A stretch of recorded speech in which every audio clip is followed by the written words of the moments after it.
ተዋህዶ መሸሸጊያዬ ኦርቶዶክስ መጠለያዬ ሰላምሽ ከፍ ይበልልኝ እናቴ ሁሌም ኖሪልኝ ሰላምሽ ከፍ ይበልልኝ እናቴ ሁሌም ላሴ መጥፋውን ቀየርናቸው አይደለ ደርግ መጣ ፋታ አልሰጠነውም ቀየር ነው ኢህአዴግ መጣ ፋታ አልሰጠነውም ቀየር ነው አሁን ሌላ አዲስ መንግስት መጣ እንደውም 3 አመት ሳይሰራ የምን 3 አመት ገና በመጀመሪያው አመት ለመቀየር ሰራ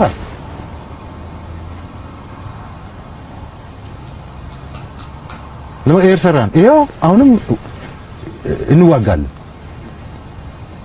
ይሄን ከቀየርን በኋላ እርግጠኛ ነኝ እንዋጋለን ይሄ ተሳክቶ ይሄን መንግስት ከቀየር ነው ሌላ ቢመጣ እንዋጋለን አትጠራጠር ይሄ እንትናችን ሆኗል ብሔራችን ሆኗል 3000 ዘመን ታሪክ አለን እንላለን 3000 ቀርቶ 50 አመት ታሪክም ያለን አንመስልም ቆይ እሺ ኃይለ ሥላሴ መጥፋው ነው ቀየርናቸው በስመ አብ ወወልድ ወመንፈስ ቅዱስ አሐዱ አምላክ አሜን። ሰላም ተወዳጆች እንደምን አላችሁ? እኔ የፍጥረት ሁሉ ባለቤት እግዚአብሔር ይመስገን በጣም ደህና ነኝ። ተወዳጆች እንዴት ናችሁ? እንግዲህ በአንዳንድ ሐሳብ ዙሪያዎች መጥቻለሁ። መቼም አያሌ ነገሮች ብናነሳ ጊዜ አይበቃንም። ነገር ግን ዛሬ ወሳኝ ሐሳቦችን እናነሳለን። እህታችን ጋዜጠኛ ሚስጥረ እና በአቶ አበበ ጉዳይ እና በመሰል ጓደኞች እስር ጉዳይ የሰጠችው ሐሳብ አለ። እንግዲህ ቱሪስቱ ከአማጽያን ወይንም ተተኩሶበት የደረሰበትን ነገር የተረፈበትን ነገር ዓለም መነጋገሪያ የሆነበትን ነገርን ይዤላችሁ ቀርቤያለሁ። አንዳንድ ጊዜ ታሪክን ማዛባት በማን ነው በጠቅላዩ ወይስ በሌሎች የሚለውንም በመረጃ በማስረጃ አቀርብላችኋለሁ። ጀነራል ባጫ ደበሌ ደግሞ በግልጽ አማርኛ ሌላ ነገር ይዘው መጥተዋል። ከፍተን ብንወጣላችሁ ራሱ አትገቡም ብለው ነውር የሆነ ነገር ይናገራሉ። አረ ከፍታችሁማ ጥላችሁ ከወጣችሁ ማንም ሰው ይገባበታል። አይዟችሁ። እንደዚህ አይነት የክህደትና የቅጥፈት ንግግር ራሱ አብሮት እየበላ ያለው ጌታቸው ምን ይለዋል? መረጃና ማስረጃ ይዤ ወጥቻለሁ። አደራ የምላችሁ መርሃ ግብሬን ከመጀመራችሁ በፊት በማስተዋል ይህን ጉዳይ ለትውልድ አጋራለሁ ብላችሁ ማሰባችሁን አትተው። ያለበለዚያ ግን ከፍቶ ማየት ብቻ ፋይዳ የለውም ካላጋራችሁ። እስኪ እህታችን ሚስጥረ ምን አለች? ከሷ እንነሳና ከዛ በኋላ በጣም ገራሚ ነገሮች ይዤላችኋለሁ። እሱን እንቀጥላለን። ምን አለች? ሳስቀቀል ነው እንግዲህ ምን እናደርግ ወዳጅ ስንደውል የሚመጣው ነገር እየፈራን ይቅርስልን እኛ ካልተናገር ማን ይናገር ስላልሽ እንደው ያው እድሉን አብረሳቸው እንጂ እኔ በእውነት በስጋት ውስጥ ሆኜ ነው ሚስጥር ወዳንቺ የምደውልኩት። ያው አይ ነው ያቸበናጻር ነው ግን ቅድም እንዳልኩ ነው እኛ ማንናገር ከሆነ ደግሞ ይህን ማንም ሊናገር ያስችልና ከተማ ኃላፊነት አለብንም። ሁለተኛ ደግሞ እነሱ የሚፈልጉት እኮ ይሄ ነው። በነገር ላይ በቃ የሆነ ሰው መቀጣጫ አድርገው ሌላው ሰው ዝም ቢል ነው የሚፈልጉት እና የሚፈልጉትን መስጠት ደግሞ አንደኛ ልክም አይደለም። ሁለተኛ እዚህ ካለንበት አላማ በጣም የተቃረነ ነው የሚሆነው እና ገላገልሽ እንደዛ ሻሽ ይቀራሉ። ያው እንግዲህ የነፃነት አየር እስክትወጣ ድረስ የሚከፈለውን መስዋዕትነት ለመክፈል ቆርጣችሁ ስለገባችሁበት እያንዳንዷን መድረክ ቀዳዳ መጠቀም ነው ለህዝብ ግልጽ መሆኑ። እንደውም በአቶ አበበ አካሉ በይሳቅ ላይ ባበራ ንጉስ ጉዳይ ያገኛችሁት መረጃ አለ? ፍርድ ቤት አልቀረብም፣ ክስ አልተመሰረተም፣ ከጠበቃ ከቤተሰብ ጋር ተገናኙ። እንግዲህ እኛም ጠበቆችን አናግረናል። አሁንም ከጥቂት ደቂቃዎች በፊት ከእነሱ ጋር በተነጋገር ሆይ ክስ እንትን እንዳላለ እና አሁን ዛሬ ያቀባባል ኤክስፔክት አድርገው የነበረ ቢሆንም እንዳቀረቡ ምናልባት ጊዜ ነገር መልካም ፈቃዳቸው ከሆነ የሚባለው ነው በሚያሳዝን ሁኔታ እንደሚያቀርቧቸው ኤክስፔክት እናደርጋለን። ግን እስካሁን ድረስ ምንም ወደ ፍርድ ቤት የሚቀረቡት ነገር የለም። የተገናኘነውን ነገር የለም ፎርዛት ማተር ከነሱ ጋር። ምክንያቱም የይስሐቅን ጉዳይ ስንጠይቅ አለ የተባለበት ቦታ የለም የሚል መልስ ነበር ለአመራራችን የሰጡት። ነገር ግን ከዛ በኋላ ባደረግነው ማጣራት እዛ እንዳለ ለማወቅ ችለናል። ሶስቱም አንድ ቦታ እንደሆኑና የጠበቃ በራ ንጉስ ትናንትና ከታሰረ በኋላ ዛሬ ጠዋት ቤቱን ለመፈተሽ እንደወሰዱት መረጃ አግኝተናል ከቤተሰቡ።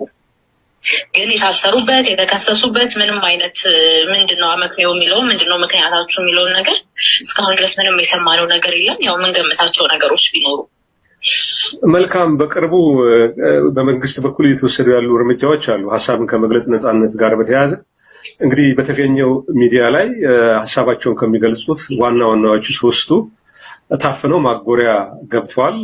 ለህዝብ የሚናገርለት የለም። አቶ አበበ የዘይሴ ማህበረሰቡ ላይ የደረሰውን አጠቃላይ መብት ጥሰት ሲገልጽ ብዙዎቹ ይገረሙ ነበር። አቶ አበበ በብሔር ወይም የዘር ግንድ ከተሳበ ከዘይሴ የሚወለድ አይደለም፣ ግን ለወገኖቹ ያለውን ፍቅር ማሳያ መሆኑን ራሱ አንዱ በቂ ማረጋገጫ ነው። እንደው ይሄ አርት ቲቪ ላይ አሃዱ ቲቪ ላይም የኢትዮጵያ የመገናኛ ባለስልጣን የሰጠው መግለጫም አለ። እንደው በአንጻራዊነት ሌሎችን አካላት ወደ ሚዲያ እንደው የተወሰነ ሀሳብ የሚያንሸራሽሩ ቡድኖችም ጋዜጠኞችም ተቋማትም የማፈኑ ነገር ተጠናክሮ መሄዱን ማሳያዎች አሉና እንደው ከምን አንጻር እነሱንም እስራት የሰሞኑ የሚዲያዎችንም ማስጠንቀቂያ እንዴት ተገመግሚያቸዋለሽ? ባጭሩ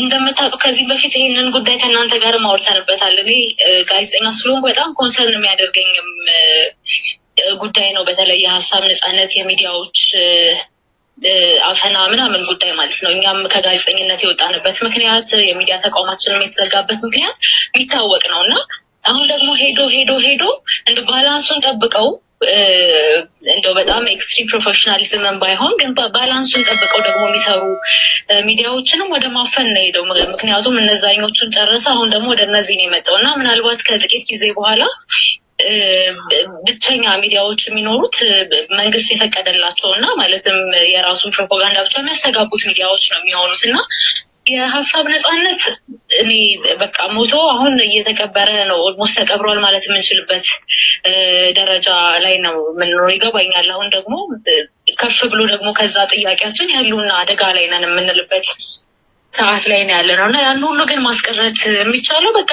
ተባብሮ መታገል ሲቻል እንደሆነ አምናለሁ። ምክንያቱም ዛሬ ስለ ሀሳብ ነጻነት ልንታገል እንችላለን፣ ነገ ስለመኖራችን ልንታገል እንችላለን፣ ከነገ ወዲያ ስለመብላት መጠጣታችን። ግን ያ ሁሉ መቅረት የሚቻለው የችግሩን ስር መንቀል ሲቻል ነው፣ የችግሩን ስር ማጥፋት ሲቻል ነው ብዬ አምናለሁ እና ያንን ባለማድረጋችን ይመስለኛል ዛሬ ስለ አንዱ ነገ ስለ አንዱ የሆነው ጩኸታችን አንድ ላይ አድርገን እንደ ሰው ቆመን ብንታገል ነገሮችን እንደው በአንድ ሌሊት በአንድ ጀንበር ባይሆንም ግን በጣም ያቀለዋል፣ የመከራ ጊዜያችንን ወደ ማብቃቱ ያደርሰዋል ብዬ አስባለሁ።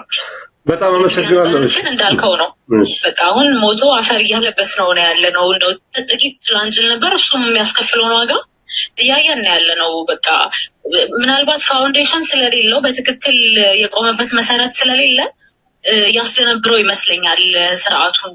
በቃ ትንሽ ነገር ሲባል ትንሽ ከሱ የተቃወመ ሀሳብ ሲነሳ ዙፋኔን ነጥቁኛል አይነት ጨዋታ ይመስለኛል የያዘው እና ያ ራሳቸው ላይ መመስከር ነው ብዬ አስባለሁ። ወንድም አገኝ እኛ ከማሰር ከማፈናቀል ከማሰደድ ውጭ ሌላ አቅም የለንም እና በቃ ይሄን ነው ማድረግ የምንችለው ብለው ራሳቸው ላይ ጭምር እየመሰከሩ ነው ያሉት እንጂ በዚህ ሂደት ዝም የሚያስብሉት ትግልም የለም። ምክንያቱም በጣም ኦፕሬስ እየተደረገ በሄድክ ቁጥር በጣም ነፃ የመውጣት ፍላጎት እየጨመረ ነው መሄደው እና ያንን መረዳት እንዴት እንዳቃታቸው አላውቅም። ምናልባት ተረድተውት ከሆነም ግን እንዳልኩት ከዚህ የተሻለ ነገር ማድረግ አንችልም። በቃ እኛ የምናውቀው ማሰር፣ መግደል፣ ማፈናቀል፣ ንጹሐንን ኢላማ ማድረግ ነው ብለው ራሳቸው ላይ እየመሰከሩ እንደሆነ ነው አንደርስታንድ የማደርገው። በጣም አመሰግናለሁ ወይዘሪት ምስጥረ ስላሴ ታምራት የአፓ ዋና ጸሐፊ፣ በዚህ ጉዳይ ቀርበሽ ለሰጠሽው ማብራሪያ በተመልካች ስም ከልብ ነው የማመሰግነው። አመሰግናለሁ። እኔ ወንድም አለ። መልካም ምሽት። መልካም ፋሲል፣ እንግዲህ እየሰጋን ነው ያው ነገር ግን እሷ ምስጥር እንዳለችው የዓላማችንን መሬት ለማውረድ ካልተናገርን ማን ይናገርልን ስላለች እንግዲህ አንዱ የትግል ስልቱም ስለሆነ ምስጥረት ያው በጉዳዩ ላይ ሀሳብ ስታለች። እንግዲህ አድማጭ ተመልካቾቻችን እህታችን ሚስጥረ ስላሴ በእንዲህ ሁኔታ የአቶ አበበ አካሉንና የሌሎች ወንድሞች ጭምር እህቶች እያንዳንዱ እየደረሰባቸው ያለውን መከራ እሷም ነገ ለዚህ ተዘጋጅታለችና በእንዲህ ሁኔታ እየተገለጠ ነው። በዚሁ አጋጣሚ አንድ ነገር ልጨምርላችሁ። ጠቅላዩ ሰሞኑን እንደ ልማዳቸው ወደ እስር ቤት ሄደው ነበረ። በእስር ቤትም ጉዳይ ድርድር ሊያቀርቡ ሞክረዋል። የመጀመሪያ ነገር ልክ ይህ ስሜት እኔ ይገባኛል፣ አንዳንዶቻችሁ ላይ ገባችሁ ይችላሉ። እኔም ተጠይቄ ስለማቅ የመጀመሪያው ነገር ለታሰሩት ተጠርጣሪዎች በመጀመሪያ ይቅርታ ጠይቁ፣ በድለናል ብላችሁ ይቅርታ ጠይቁ የሚል ነገርን አንስተዋል ከምንጮች። ሁለተኛ በአሁን ሰዓት በአማራም ሆነ እነዚህ አሸባሪ የተባሉ ንጹሃን የታሰሩትን ለዚህ ጦርነት ቅስቀሳ ዋናዎቹ እኛ ነን ብላችሁ ማስተባበያ ስጡ የሚል ነው። ሌላው ሁላችሁንም አልፈታም፣ ተራ በተራ ነው የምፈታው፣ ቀናንሻችሁ ነው የምፈታው እና ለማንኛውም የተወሰናችሁትን ልፈታ እችላለሁ የሚል የድርድር ነገር አቅርበዋል። ይሄ ስሜት አይገባችሁም? እኔ መጀመሪያ ጊዜ 20 ቀን በጨለማ ቤት ማዕከላዊ በታሰርኩ ጊዜ እኔ ከዛ ጨለማ ቦታ ተጠርቼ አዲስ አበባ ፖሊስ ኮሚሽን እነ ደመላሽ ጋር ፌዴራል ሜክሲኮ ሲሄድ ተነግሮኝ ነበረ። በመጀመሪያ ላይ በጣም ጥሩ ወዳጆች ስላሉኝ ወደ ሌላ ቦታ ወደ ኦሮሚያ ይዘው ሊሄዱ ይችላሉ። የኦሮ መኪና ከሆነ ይዞ ከሚሄደው ካለ መስታወት ስበር ወይም የሆነ ነገር አድርግና ጉዳት አካል ላይ ይድረስ። አካል ላይ ጉዳት ከደረሰ አይወስዱም። ያለበለዚያ ግን አሉኝ አዲስ አበባ ከሆነ ወይ አብይ ቢሮ ነው ወይ ሌላ ፌዴራል ፖሊስ እነ ደመላሽ ጋር ነው ብለውኝ መጨረሻ ላይ 6 ፌዴራል ፖሊሶች መጥተው አጅበውኝ ከዛ የት ነው የምትወስዱኝ አልኳቸው። አንድ ዶልፊን መኪና ቆማ ነበረ። ዶልፊን መኪና ቆማ እውነቱን ነው የምነግራችሁ። ከዛ ያቺ ዶልፊን መኪና ታርጋዋን ሳይ አዲስ አበባ ይላል። ስለዚህ አዲስ አበባ ይላል። ዶሴ እንዳልኳችሁ ቃል የሰጠሁት 3 ወረቀት ነበር። ይሄ መጀመሪያ እስሬ ነው በነገራችሁ ላይ 20 ቀን የታሰርኩበት የጨለማ እስሬ ማለት ነው። ያኔ ኮማንድ ፖስት ነበረ፣ ፍርድ ቤትም አይሰራም ነበር። ከዛ በኋላ ነው 28 ቀን በመዝገብ 33 ጠበቃ እንዳጠቃላይ 42 ጠበቃ። ያ ብቻ አይደለም አንደኛው የአራዳ ላይ እስከ ሰበር፣ ንፋስ ስልክ ላይ እስከ ሰበር፣ ልደታ ላይ እስከ ሰበር ድረስ ሊያሸነፍናቸው በዛ ጊዜ። በነገራችን ላይ እንደዚህ ተከባብረን የወጣ ነው። በዚህ አጋጣሚ አሁንም ሁሌም ያኔም መቼም አመስግኛለሁ ጠበቆችን። 42 ጠበቃ በዓለም ላይ ማንም አልቆመለትም። በመዝገብ 33 ሰው ቦታ ጠፍቶ እንዳጠቃላይ 42 ሰው 11 ሰው እንደዚሁ ሪዘርቭዶ ነው ማለት ነው። እና እንደዚህ ፎቶቸውንም ላሳያችሁ፣ የተወሰኑትን ፎቶ አለኝ ላሳያችሁ። ስለዚህ በደንብ እንድሰሙኝ የምፈልገው የ20 ቀኑ ስሬ ላይ ይዘውኝ ሲሄዱ ለካ ዶልፊኗ ሲምቦሊክ ነች፣ ዝም ብላ ነው። ከፊት ሳይ መሳሪያ እንትን የታገቱ ክፍቱ አለ መኪና፣ ከኋላም ሌላ በሁለት መኪና ታጅቤ ነው ፌዴራል ፖሊስ የደረስኩት ማለት ነው። እና በዚህ አጋጣሚ እንግዲህ እዛ የነበረን ውይይት 10ኛ ፎቅ ላይ ኮሚሽነር ደመላሽ ቢሮ ኮሚሽነር ጌቱ መጥተው በቲቪ መስኮት አቢቹ መታ ተወያየን። የመጀመሪያው ጥያቄ ይቅርታ ጠይቅ ነበር። አልጠይቅም ነበር የኔ ንግግር። ለምን ነው የምጠይቀው? አልጠይቅም። ባላጠፋው ጥፋት አልጠይቅም። ይሄ ነው። ወደዳችሁም ጠላችሁም በቲቪ ስክሪን ስማ በደንብ እንትኗ ዛፏ ስር ምናምን አክት እያደረግ ፍታው፣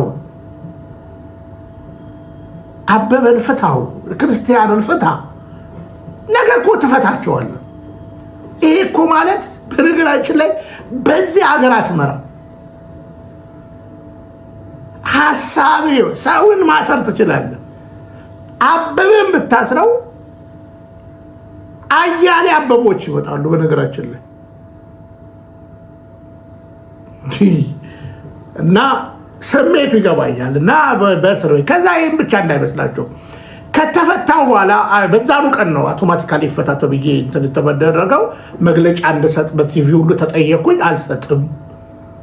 ማስተባበያ ተጠየቅኩ። አልሰጥም። ምንም አላጠፋው። ለዛም ልትሸልሙኝ ነው የሚገባው። መስቀል አደባባይ አሁንም የኦርቶዶክስ ተዋህዶ ነው። ምንም አታመጡም። ይኸው እንደዛ ሆኜ ነው ያለሁት እና ይቅርታ ጠየቅ እምቢ፣ ማስተባበያ ስጥ እምቢ። መጨረሻ ላይ ፈቱኝ። እግዚአብሔር ፍቶኝ ነው የምነግራችሁ። በማግስቱ አብይ አህመድ እኔ የታሰርኩበት ክፍል ሄደ። ዋሽቼ ከሆነ ማዕከላዊ እኔ የታሰርኩበት ክፍል ጨለማ ቤት። ከዛ በኋላ በግድግዳ ላይ ጽፍ ነበረ ለአዳነች እና ለአብይ ከባባድ ሞት ንግግሮች ጽፍ ነበር እና አብይ ኮሚሽነር ጌቱ ትሰማኛለህ፣ ይህን እውነት አንተም ራስህ እንደ በደንብ ተነጋግረናል። ፎቶ አንስቶ እነ ኮሚሽነር ጌቱ ፎቶ አንስተውት የኔ ጽሁፎችን ከዛ በኋላ 2 የነበረው ፈረሰና 4 ሆነ። ከዛ ነጭ ቀለም ተቀባ። አሁን ቤቴ ላይ ያለ ባውዛ ተገጠመ። እናንተ በጨለማውም ሳልተርፍ በባውዛውም ሳልተርፍ እንደገና ሁለተኛ እስሬ በጨረቃው ጳጳስ ጊዜ ገባው። እዛው ክፍል እዛው ወራት በፊት ጨለማ ቤት፣ ከወራት በኋላ ብርሃን ባውዛ 24 ሰዓት ቢበራው። ለዛውም ጨለማው ይሻላል። ይቅርታ አድርጎልኝ ጨለማው ይሻላል እና እዛ እንደገና ለ20 ቀን የታሰርኩት። ከዛ እስከ ሰበር ድረስ ተሄዶ ተፈትቼ እዛው በር ላይ አፍነውኝ እንደገና ንፋስ ስልክ ላፍቶ ወሰዱኝ። ንፋስ ስልክ ላፍቶ 4 ቀን ታሰርኩ።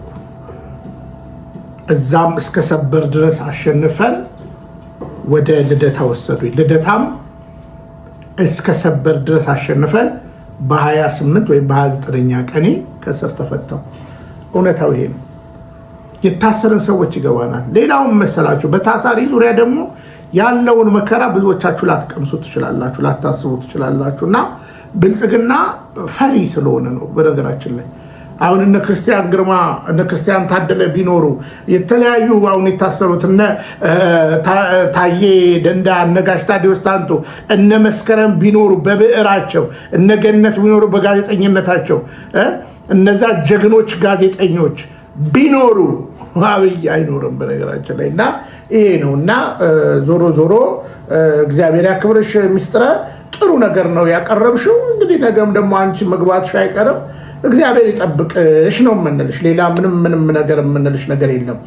ሌላው እንግዲህ አነጋጋሪ ነገር የተፈጠረው የዚህ ሰውዬ ታሪክ ነው። ይህ ሰውዬ እንግዲህ ፈረንጅ በአፋር አካባቢ ነው እንግዲህ ጉዞውን ያደረገው። እንግዲህ እንደሚናገረው ነገር ከሆነ ልክ አዋሽ አርባን ልክ የአፋር ዋና ወይ ይዛችሁ እንዲህ መቀየሻው ጋር ወደዚህ ግቡና ተፈተሹ የሚል ነገር ነው እየተናገረ የለው። አርማ እንትን የለም ነው የሚለው፣ ምልክት የለም። እንግዲህ ሰውዬ በላይ በደሴ ጋር ገብቶ ከሆነም አላውቅም። ዞሮ ግን የደረሰበት ነገርን ዓለም እየተነጋገረበት ነው። በአብይ አህመድ ደግሞ አገር ሰላም እንደሆነች እንዳልኳችሁ ባለፈው የአፍሪካ ቲክቶከሮችን ቀጥሯል። የዓለም የሶሻል ሚዲያ ሰዎችን ቀጥሯል። አገሪቷ ሰላም እንደሆነች እያደረገ ማለት ነው።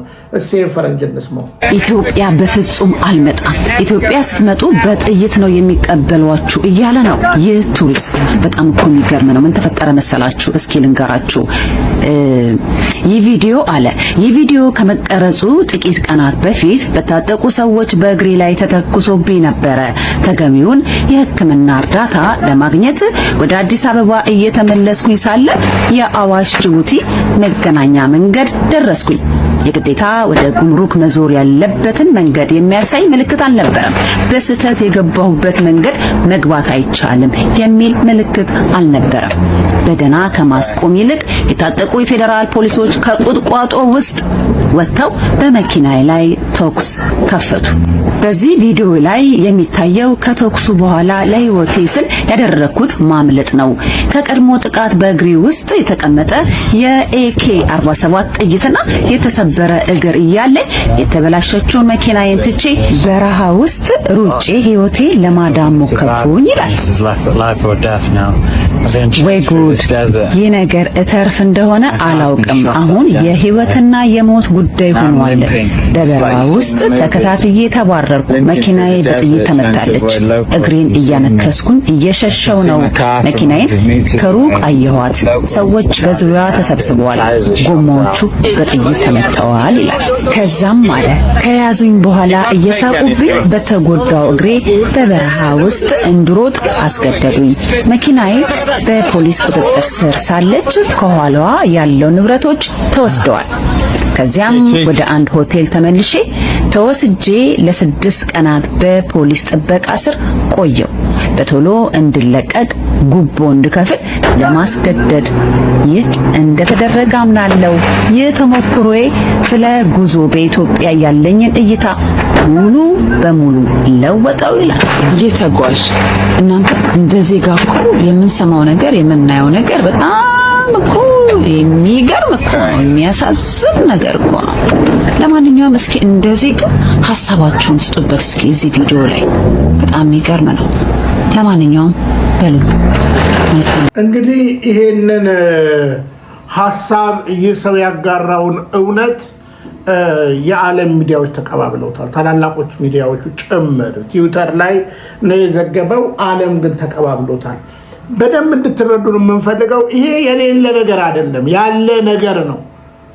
በአራቱም አቅጣጫ ያለ ነገር ነው። እርግጠኛውን የምናገረው ይሄ ሰውዬ ምናልባት በአማራ ክልል ላይ አድርጎ አፋርን ስለማቀው በላይኛው ገብቶ ነው እንግዲህ እንደገና ሲመለስ በዚህ በናዝሬት ጋር ልግባ ብሎ ሲያስብ እንደምታውቁት የአዋሽ መገንጠያው ጋር አዋሽ አርባን ከመጀመራችሁ አዋሽ አርባ ጋር ወደ ስትመለሱ መገንጠያው ጋር በስተግራ ገባ የሚል ምልክትም የለም። እውነት ለመናገር በተለምዶ ነው። አንድ ግን የመጣ ሰው ቀጥታ ታጥፎ ይሄዳል ማለት ነው። እና ታጥፎ ሲሄድ ነው እንግዲህ እንደ ልማዱ ከዚህ በፊት ቶክስ ደርሶበታል፣ ተመቷል።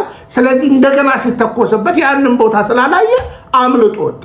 ከዚያ በኋላ አልቻለም፣ ያዙት፣ መኪናው መቱ፣ ጎማ ተነፋፈሱ። ይሄ ነገር ተፈጠረ ማለት ነው። ውሸት አይደለም ልላችሁ ነው። አለ ምልክቱ። ወደዚህ ጋር ግቡ የሚል አለ።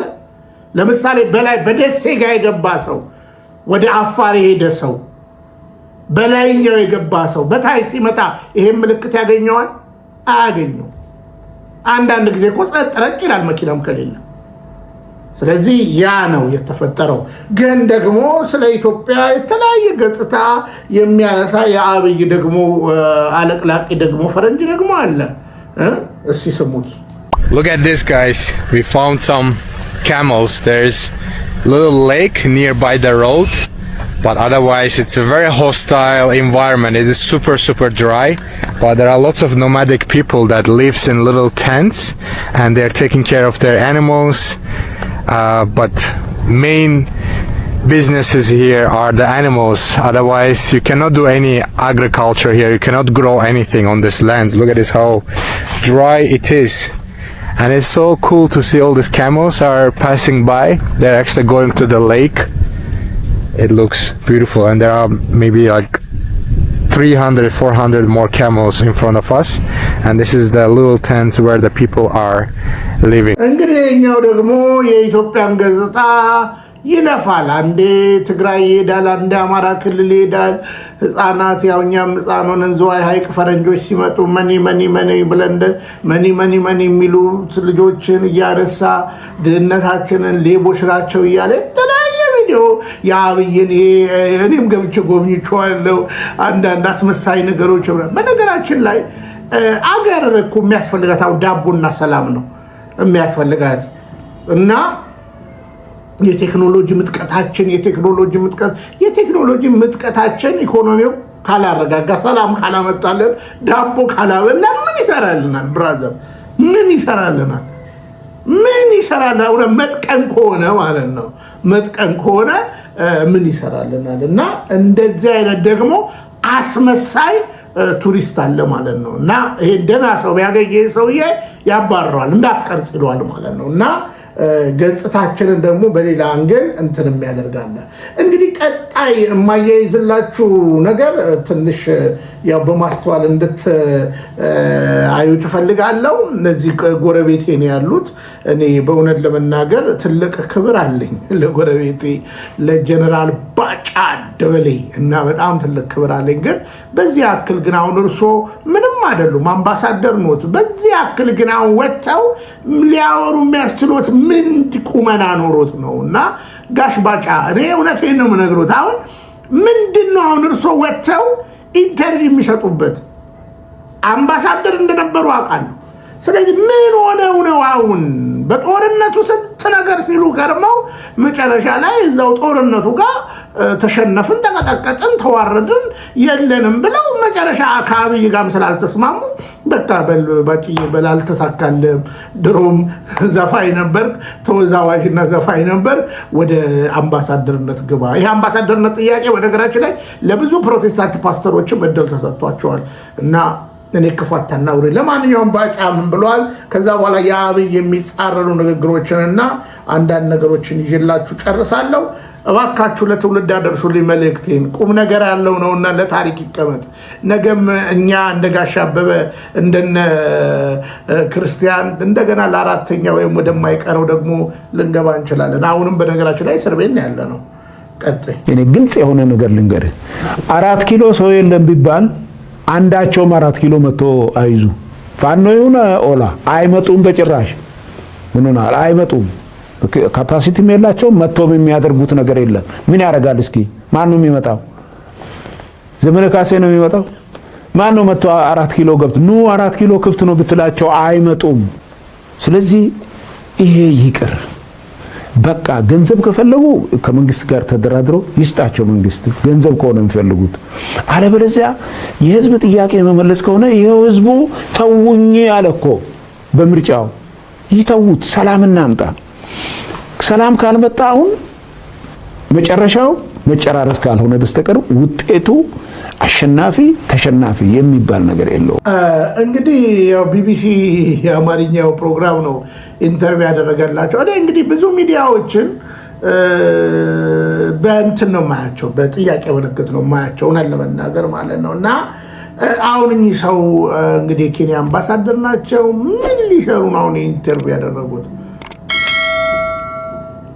ለምሳሌ እውነት አብይስ ገብቶበት አይደለ? እንኳን ዘመን ቢያንስ እኮ ዘመነ ካሴ ቢያንስ እኮ አይቀባጥርም። የሚያውቀውን ነው የሚናገረው። ሁሉም ድካም ሊኖርበት ይቻላል። አብይስ ገብቶበት አይደለ? ቤተ መንግስት እውነት እናገር ከተባለ አብይ አህመድ አሊም ገብቶበት አይደለ? ቤተ መንግስት አሁን ጃን መሮ ቢገባበት ምን ችግር አለ? እርሶስ ገብቶበት አይደለ? ኃይለ ማርያምስ ገብቶበት አይደለ? ተው እንጂ እንከባበር። ግን የራሶት ጓደኛ ይገልጦታል። እኔ አይደለሁም። የራሶት ጓደኛ እዛው በጸበላችሁ በቃ የራሶት ጓደኛ ነው የሚነግሩት። በዳት ፈዘኛ አንደኛ ወታደር ማለት እስክስተኛ ነው፣ ዳንኪረኛ ነው። በዚህ መሃል ልብስ አልብሶ አመጣው። አጫዋች ነው።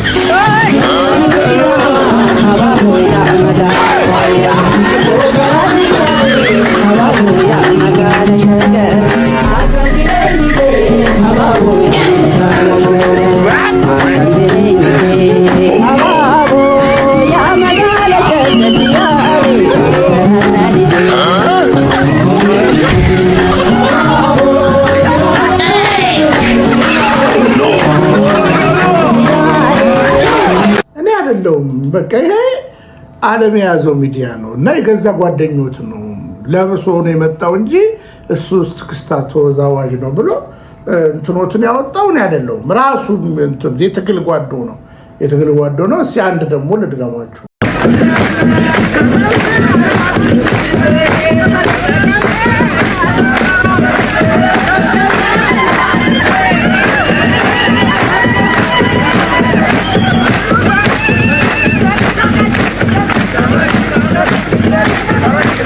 የተቻለውን እርዳታ እንደሚያደርግላችሁና ያልተቆጠበ እርዳታው እንደሚሰጣችሁ ላረጋግጥላችሁ እወዳለሁ።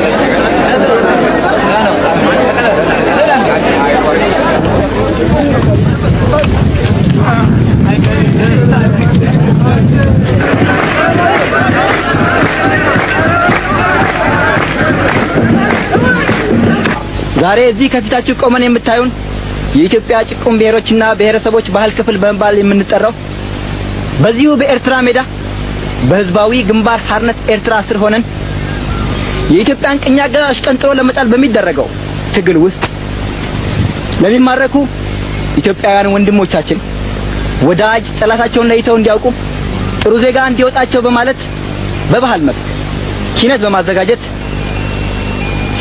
እንዲማሩ ከማድረጋችንም ሌላ ስለ ኢትዮጵያ ህብረተሰብ ባህል፣ ወግ፣ ልምድ እንዲያውቅ የአቅማችን ያህል ጥረት በማድረግ ላይ እንገኛለን። መልካም እንግዲህ ዓላማችን ይህን መምሰሉን ከገለጽን ዘንዳ ወደ መድረካችን መለስ ስናደርጋችሁ አህጉራዊነት የሚለውን የህብረት መዝሙራችን እነሆ ከመድረክ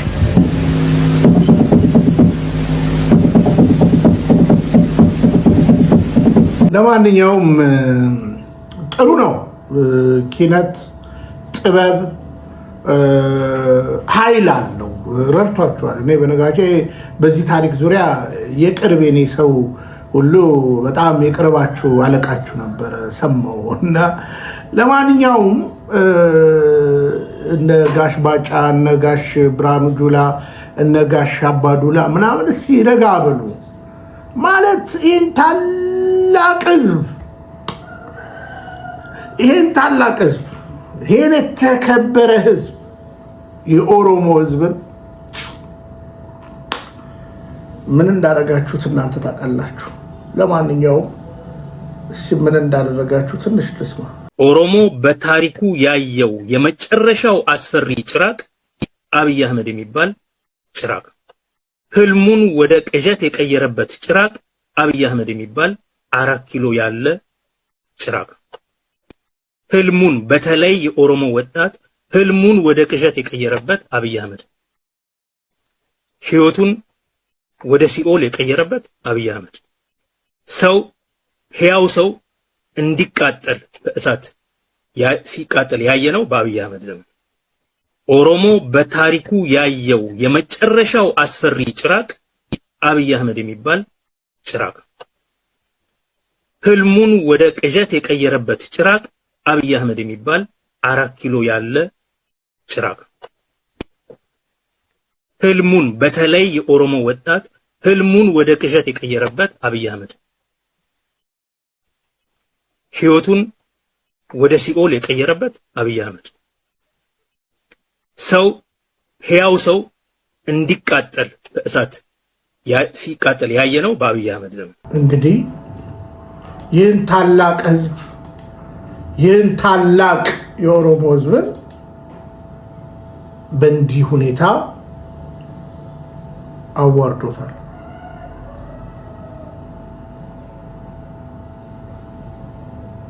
በብዙ አንግል እስኪ ከአብይ የክህደት ቃላቶች ጥቂት ላሳያችሁ። እኔ ነገርኳችሁ። እኔ በሐሳብ ልልና ማምን ነኝ። ሐሳቤ ሞግቱኝ። ዋሽቼ ከሆነ ውሸታም ነው በሉኝ። ለምሳሌ አብይ 7ኛ ክፍል ነው ታሪክ እንኳን በአግባቡ አልተማረም ብዬ ስናገር 8ኛ ክፍል ታሪክ ስለደረስኩኝ ማለት ነው። የታሪክ ትምህርት ቲቸር ገብረየስ ስላስተማሩን እስቲ ጣብያ እንደ ታሪክ ሲያወራ ላሰማችሁ። የኢትዮጵያዊነት መገለጫ የሆኑ ጀግኖች የፈሩት እዚህ አካባቢ ነው። ከሞላ ጎደል የኢትዮጵያ ጀግኖች መናኸሪያ ቢባል ምንም አያሳፍርም። ለምሳሌ የመጀመሪያውን የአድዋ ውጊያ ላይ ጦሩን የመራው ጦር ቺፍ ኦፍ ስታፍ ገበየሁ ጉርሙ አገሩ እዚህ ነው። What? Bro, what are you talking about, man? ፊታውራሪ ገበየሁ ማን ናቸው? አጽማቸው እዚህ ስፍራ እንዲያርፍ የተደረገበት ታሪካዊ ዳራስ ምንድነው ስንል ከቀደምት የታሪክ አዋቂዎች መልስ እናገኛለን። ትውልዱ እዚሁ ባሶራና በዚች ቦታ ላይ ሲሆን ከዚህ ከመኪና መንገድ በታይ አስታቆላ ትባላለች። ጌጠር አስታቆላ ጌጠር ትባላለች ልዩ ቦታዋ እና ከዛ ተወልዶ አድጎ ያው የንጉሱ ፊታውራሪ በመሆን ወዳይ ክርስትና የተነሱት እዚሁ ነው። ወደ ኋላ ልመለስና ክርስትና የተነሱት እዚሁ ነው። እዚሁ አደጉ። እዚሁ ለዚህ ግዳጅ በቁ። ለዚህ ግዳጅ ሲበቁ ወደ አድዋ ዘመቻ ሄዱ።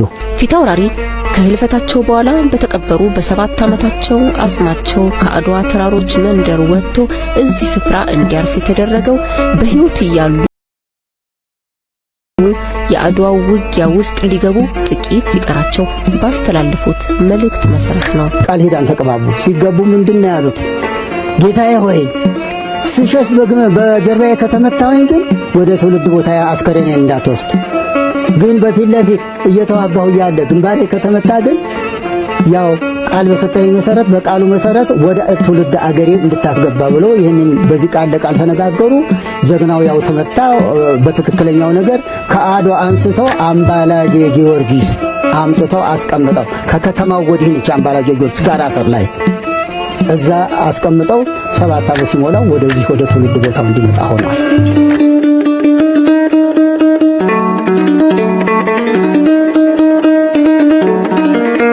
እዚሁ ሳጥኑ አለ የመጣበት የረገፈ ስለሆነ በዚህ ሳጥን ውስጥ ነው የመጣው። በዚህ ሳጥን ውስጥ ነው የመጣው።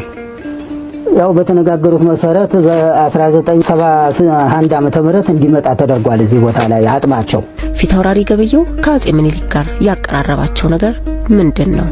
ያቀራረባቸው ነገር ሁለቱም እዚህ ቦታ ላይ ባሶራና ወረዳ ውስጥ አንድ ላይ በዚህ ባንጎላ ኪዳነ ምህረት አንድ ላይ ተወልደው አንድ ላይ አድገው አንድ ላይ ለከፍተኛ ማዕረግ የደረሱበት ፊታውራሪ የተባሉበት እኒም ከደጃዝማችነት ንጉስ የሸዋ ንጉስ ተብለው ተቀምጠው ነበር። ከዛ በኋላ 23 ዓመት የሸዋ ንጉስ ተብለው ተቀመጡ።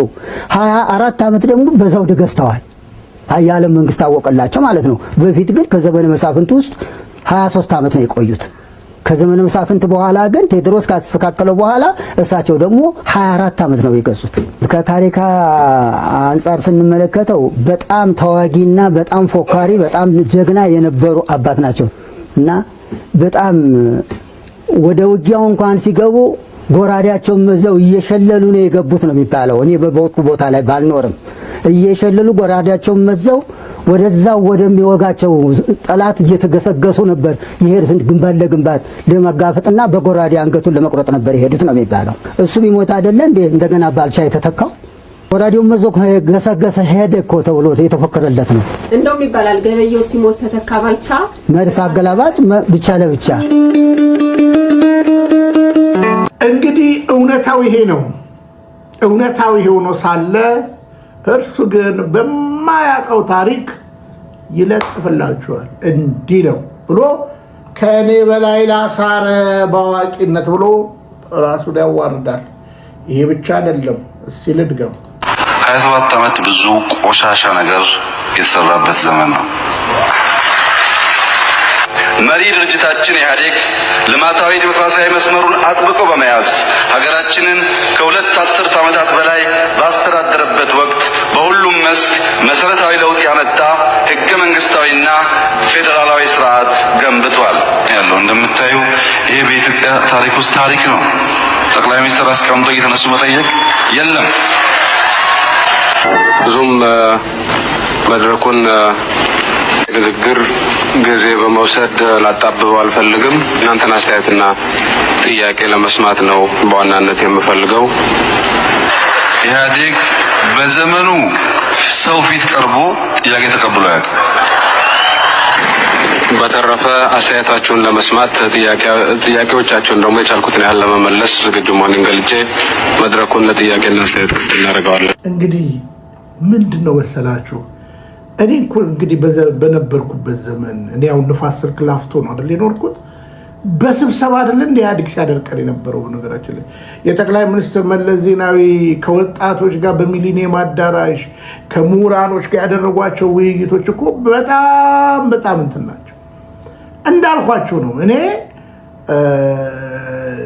ኃይለ ሥላሴን ሳነሳ መንግስቱን ሳነሳ መለስን ሳነሳ ኃይለ ማርያምን ሳነሳ አብይን ሳነሳ ምክንያታዊ ሆኜ ነው ማለሰው ማለት ነው ጭፍን ተቃዋሚ አይደለም እነ መለስ ከዩኒቨርሲቲ በቅንነት ወጡ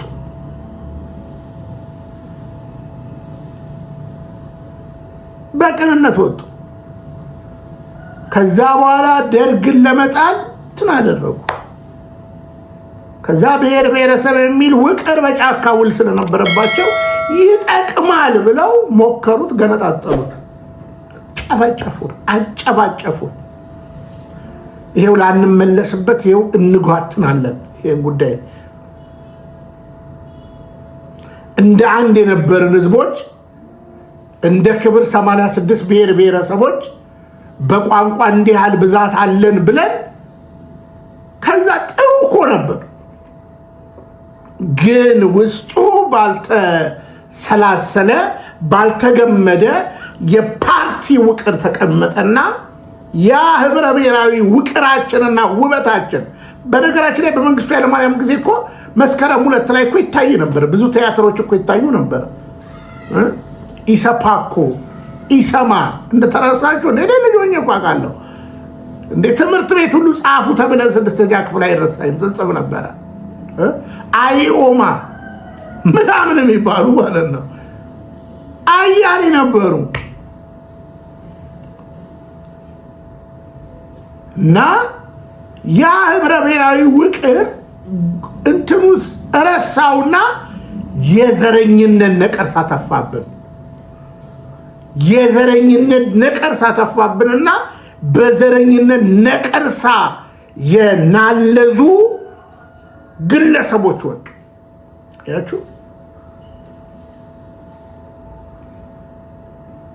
ዘር ምናምን የሚለውን አከባብሩ አንድን አርፈኑር ኢትዮጵያ ብሎ መንገስ ያዶር ይሄኛው መስሎት ለዚህ ጠላት አያችሁ የሐሳቡ ምንጭ ስላላየ የአንድ የጎሳ የበላይነት የሆነበትም አይደለም በነገራችን ላይ መንገ ያገዛዝ ስለዚህ ይሄንን አመጣውና ሲሰጣው ለትግሬ ዱላው ደረሰ የመጀመሪያው ግረፍ አያችሁ ቀዳሚዎቹ እነሱ ስለነበሩ ከዛ እዚህ ሰሞ ተቆጭቻለሁ ሲል ዳንኪራ ሲመታ የነበረው እነ ባጫ ደበሌ እነ ብርሃኑ ጁላ እነ ማን አባዱላ ገመዳ በቁጭት አብረው እየሰሩ እና አብይ አህመድ ባሩድ እያቀጠጡ አያችሁ ብሔረሰብ የሚለው ነገር ለመገዳደሪያ ሆነ አያችሁ ከዛ ለአማራው ከዛ በኋላ ለኦሮሞ ነገ ደግሞ ማን እንደሚያደርገው አይታወቅም መጨፋጨፍ ሆነ ስለዚህ አንድ ኢትዮጵያ የሚለው ነገር ወሳኝነት ነበር የብሔረሰብ እኩልነት ጤነኝነት ነው በነገራችን ላይ ግን እኩል የሚሆነው በምንድነው የሚለው ነገር መያዝ ነበረባቸው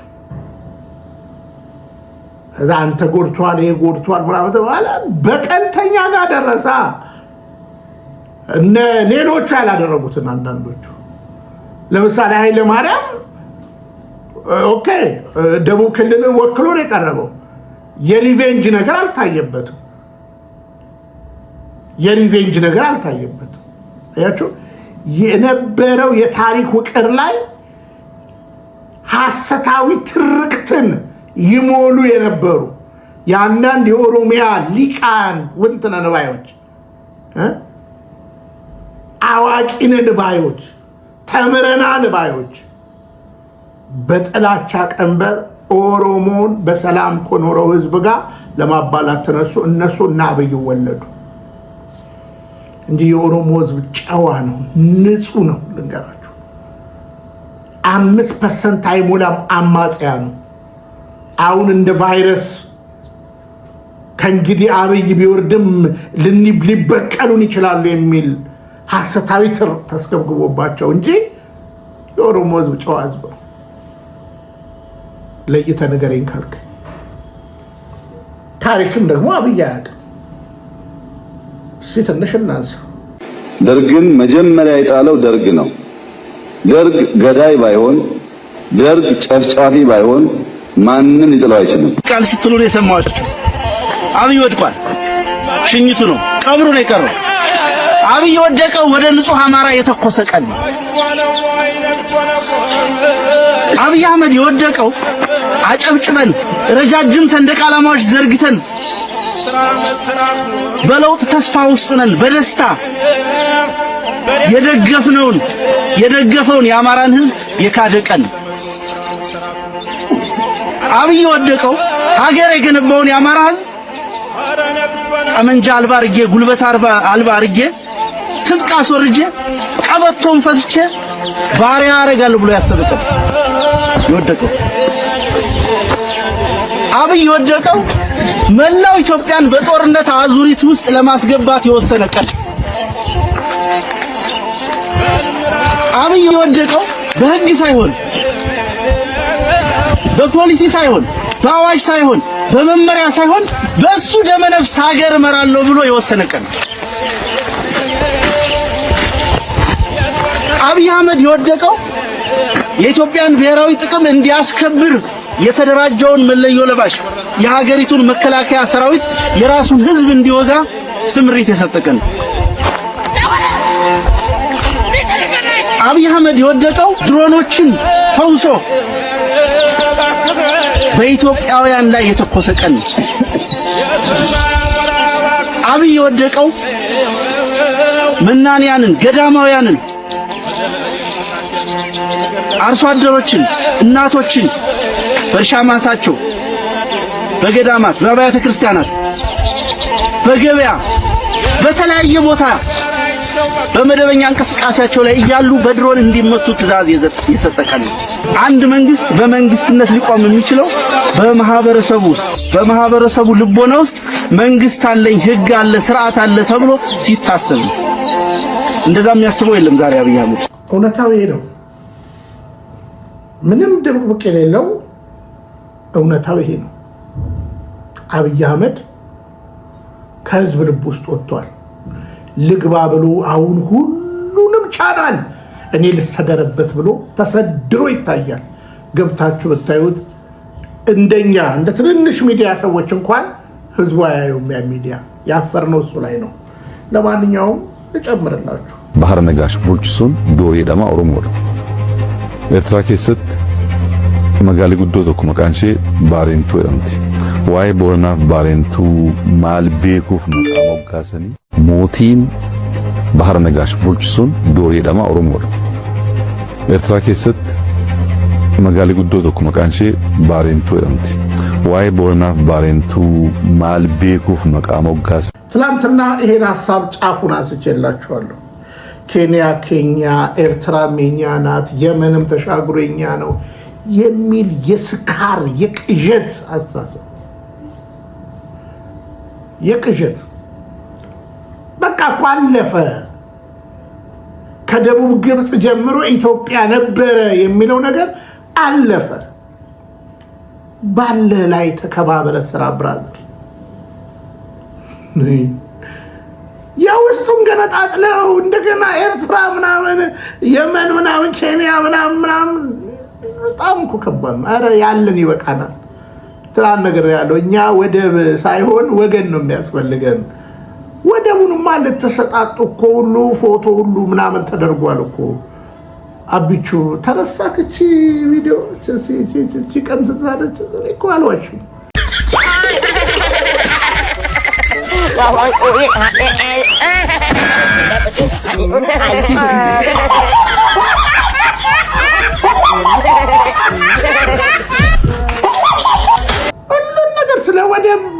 የዛሬ 2 ዓመት ነው 3 ዓመት ስትቀሰቅስ እያንዳንዱ የጅቡቲ ወደብ የበርበራ ወደብን የጅቡቲ ላይ የነበረው ኬንያ ላይ ሱዳን ላይ ምጽዋ ላይ የነበራችሁን ሁሉ እኮ የዛሬ 2 ዓመት ነው ምናምን እያንዳንዱን አግሪመንታችሁን ጭምር እኮ አውጥቼ ለህዝብ እኮ አሳይቻለሁ። እንዲህ አሳይቶ ጠባይ እኮ ነው የነሳክ እኮ የሰውየውማ አሳይቶ ሰጥቶ ነበር። መንገዱ መሰራት ተጀምሮ እና ግን አንታየ ልብ ውስጥ ኤርትራም ኦሮሞ ነው የሚል ስለሆነ ሰውየው ጩልሌ ነው ነቃብህ። ለማንኛውም ስለ አባጅፋር መሰል ነገሮች ለምታነሳው እችል ልበልና ልጨርስ። ተወዳጆች ሐሳብ ካላችሁ ኮሜንት አድርጉልኝ። እውነትን ግዟት አትሽጧት። ንጹህ የኦሮሞ ህዝብን እነዚህ ጥቂት ምናምንቴ ሰዎች አይወክሉትም። እርግጠኛ ሆኜ ነው የምነግራችሁ። አሁንም የኦሮሞ ህዝብ አማራ ነገ፣ ትግራይ ነገ፣ አፋር ነገ ቢመጣ እኔን ይጨቁነኛል እና አብይን ይበቀለኛል ብለህ አታስብ። ያንን የሚያስብ ህዝብ አለ ብዬ አላስብም። የሚታገለው አንተም ነፃ እንድትወጣ ነው። እነዚህ ልጆች የሚናገሩት ተመችቶኛል። ለና አብይ ትምህርት ስለሆነ ለአብይ አድርሱልኝ ይህችን ቪዲዮ። ያስቸገረን ጦራቸውን ጨምሮ አስመጥተው መናገሻ ከተማይቱን ዘውዱን እንዲጠብቁ ሊቀሩም እኮ ይችላሉ። ኮሙኒቲ ገብቷል። ያዛ አስተዳድርልኝ ነው እኮ በሌላ አማርኛ አስተዳድር ነው። ሚስታቸው ነበረች እኮ አንቺ ቅሪ ማለት እኮ ይችሉ ነበር። እንዴት ነው እኚህን ሰው ገዳይ ናቸው ዝም ብለህ ልታስባቸው የምትችለው? እንግዲህ አስታርቁልኝ።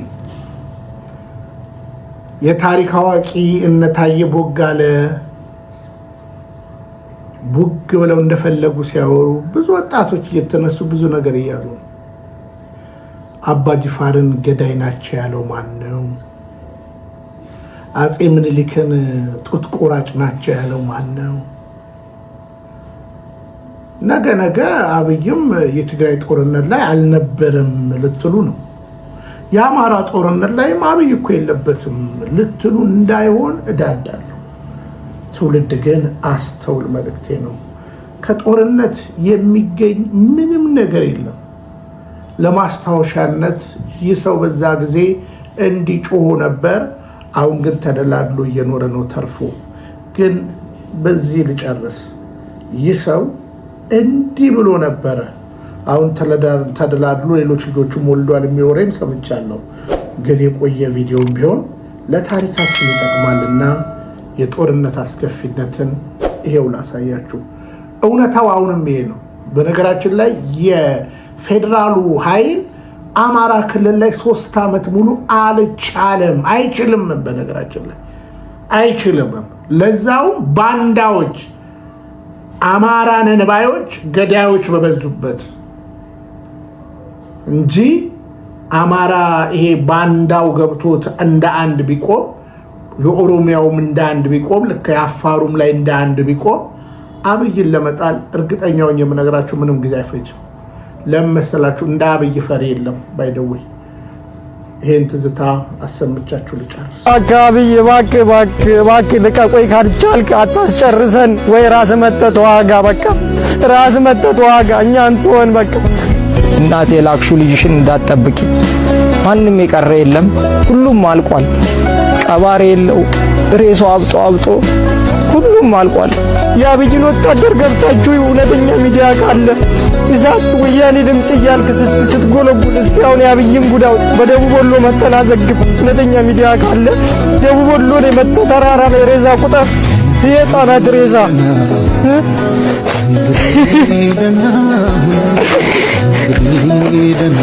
እኔ እግዚአብሔር ይመስገን ምንም አልሆንኩም እስካሁን። ግን በጣም ህፃናት አብሬ የወጧቸው ልጆች በስሬ ናቸው ያለቁት እና አብይ እያረገ ያለ ጥሩ አይደለም። አሁንም እንደሰማሁት ባለኝ ነገር ቡልቡላ ላይ አዲስ የመከላከያ 16000 እንዲችል አድርጎ እየተሰራ ነው ተብሏል። አሁንም ምልምል ገብቷል እኛ እንደወጣ። እነዚህም ለቀጣይ የሚሞቱ ናቸው። ባሚመጣ አሁን የመከላከያ በከተማ ነው የሚያልፈው። አስቅሙት፣ እያለቀ ነው ያለው። ህፃናት ናቸው። ቤተሰቤ ባለቤቴ ሁላችሁ ምን ያለው ምንም አልሆንኩም። የሁለት ወር ሕፃን ነው ትቼ የመጣሁት ክርስትና ራሱ አላስነሳው ልጄ እባካችሁ። ስለዛ እኔ ምንም አልሆንኩም እግዚአብሔር ይመስገን ደህና ነኝ ያለሁት። እባካችሁ አስቁሙ፣ የተቻላችሁ ሙሉ አድርጉ። ምንም ነገር የሚባለው ውሸት ነው። በተግባር መተን አይተነዋል። የህልውና ጉዳይ ነው። ተጨፍጭፏል፣ እነሱም አልቀዋል። እያስጨፈጨፈን ያለው ለስልጣኑ ለወንበሩ ብሎ ነው። እሱ ከቻለ እሱን ውጣና ተዋጋ በሉት። ህዝብ እያለቀ ነው። ቤተሰብ ካላችሁ ሐይቅ ላይ ሄዳችሁ እዩ፣ ቁስለኛ እዩ፣ ድረሱላችሁ። ሐይቅ ሂዱ። ቤተሰብ ሐይቅ ነው ልጆች ያሉት አብዛኛው ሐይቅ ሆስፒታል ሂዱ፣ ደሴ እዛ ታገኛላችሁ። ያለበለዚያ ግን ሬሳቸውንም አሞራ ነው የሚበላው። እባካችሁ ህዝብ አስቁሙ ከቻላችሁ። ይሄን ነው የምለው። ቤተሰብ እኔ እግዚአብሔር ይመስገን ደህና ነኝ። እናቴ ባለቤቴ እንግዲህ ይህ የዛሬ 2 ዓመት ድምፅ ነው፣ ግን የዛሬም ድምፅ ነው። የዛሬም እውነት ነው። የዛሬም እውነት ነው። ፕሮፌሰር ነኝ ባዩ መስፍን አራያ በየሚዲያው የወጣ ዲስኩርን ከምትነፋ ጦርነት አስቁም። የበላከውን ገንዘብ ለመጥፋት ህዝብ እየተገደለና እየተጨፈጨፈ መንግስቱን አታረጋጋለት። ዳሩ ይመጣል እግዚአብሔር። አንዳንድ ጓደኞችን እንደሰበሰበ አንተንም ይሰበስብሃል። እንዲህ እንደቀለድክበት ጀግና ኮንክ ሚዲያው ላይ ጦርነት ይቆም ብለህ ተናገር። እኛ ጉዳያችን አሁን የሰንደቅ ዓላማ ጉዳይ አይደለም። ጉዳያችን የአንተ ቅራቅንቦ ጉዳይ አይደለም። የኛ ጉዳያችን ጦርነት ይቁም፣ ረሃብ ይቁም፣ ህዝቡ በሰላም ገብቶ ይውጣ። ዛሬም ኢትዮጵያ እንዲህ ነች። ወደድክም ጠላም የቆየ ነው ብትለኝ አሁንም እንዲህ ነው። ደፍሮ ቀርጾ የሚለቅ ጠፍቶ ነው። አሁንም እየረገፈ ነው። እውነታው ይሄ ነው። ክብር አይደለም ትግራይ ላይ እንደገና ጦርነት መጀመር ክብር አይደለም። እውነታው ይሄ ነው። ትውልድ ንቃ መልእክቴ ነው። እነዚህ ዘመናቸው ሙሉ በሁለትና በሶስት መንግስት ሲበሉና ሲቀራምቱ የነበሩ የመንግስት አለቅላቂዎች ዛሬ ደግሞ ምክክር ብለው ተቀምጠው ሌላ ይዶልቱልናል። ፓራሲታሞን ነው ራስ ምታትን ሊያስታግሱ ሊያረጋጉለት። የኢትዮጵያ አምላክ በእናንተ ላይ ይመጣል። ትውልድ ንቃ መልእክቴ ነው። መልአክ ብሬ ከተመቸ ላይክ አድርጉ፣ ለትውልድ አጋሩልኝ። አዲስ ነገር ካለ እመጣለሁ። ሰላም።